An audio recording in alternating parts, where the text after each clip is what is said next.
George Foreman. Those are the greatest guys in the game, and Muhammad Ali never ducked anybody. He stepped in the ring with Ali, with Holmes again, and he was the greatest guy in the game. He made money for everybody, never turned away an autograph, never turned away a smile. He had this glow about him. I watched him in the airport one time, and he had an actual glow about him walking down the runway, and that's who Muhammad Ali was, and he's going to be greatly missed. And, you know, Larry did say it yesterday. Listen, he's been sick for 32 years. Unbelievable. And his daughter also said it's time for him to go have peace. You know, I'm glad you mentioned everything that you mentioned, because it is true, Larry, that when you hear about Muhammad Ali, you don't just hear about how amazing a boxer he was and what he had in terms of his strength and strategy, but also what a good guy he was, that he always tried to do the right thing. He had conviction and stood up for what he believed. Yeah, you know what? If you could stop Ali on the street and ask for an autograph and be 1,000 people out there, he was trying to sign every last one of them, you know. Most athletes don't want to do that anymore. They don't want to take a page out of his book.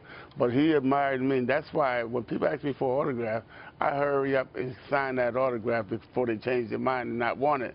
But Ali was a good guy. He can tell jokes, make rhymes, and tell you how great he is. And I always said to him that you are one of the greatest. I said one of them, but you still got a lot of like Joe Louis, Dempsey, and everybody else. But, you know, none of the fighters that I ever heard of had that charisma that Muhammad Ali had. And you know what? I'm going to miss him. A lot of people are going to miss him, because boxing is not going to be the same. It wasn't the same when he retired. Now, it's definitely not going to be the same now. He changed his name. But why go from Cassius Clay to Muhammad Ali? Well, his religion. He turned his religion around, and listen. Which is also incredible conviction. Yeah, he stood up for what he believed in, and all the way right to the end. And you got to respect that about him. I mean, you do also feel those military guys who defended the United States also have a word and felt offended at some point. But Muhammad Ali was the greatest guy in the world. I loved watching him. I became a prize fighter because of watching him fight. And then who'd have thought I'd be fighting Larry Holmes a couple of years later, right, Larry? Wow. Right. And you know what? Yeah, I tell you one thing about Ali. He has the right not to go in there, because, you know, that ain't our war. We fight. We always fighting somebody else's war. We got to stay home and fight our war, protect our ground and stuff like that. So they can't and should not condemn this man for doing what he believed that he should not do. You know, I didn't want to go over there and fight nobody that I didn't know either. So, you know, there's a lot of my friends got killed over there. But you know what? You know, they did it for their purposes.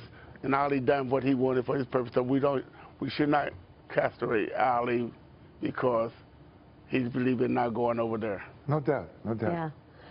When you went into the ring with Ali, Larry, how did you prepare for that? I mean, obviously you had watched him, you knew him, but when you first got into the ring for the first time, how did you prepare for it? Well, the very first time I got in the ring with him was in 1971 when I was his sparring partner.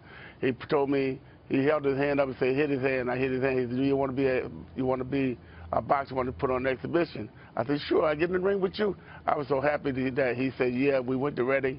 He gave me a black eye, and they tried to put ice on that eye. I would not allow them to put the ice on that because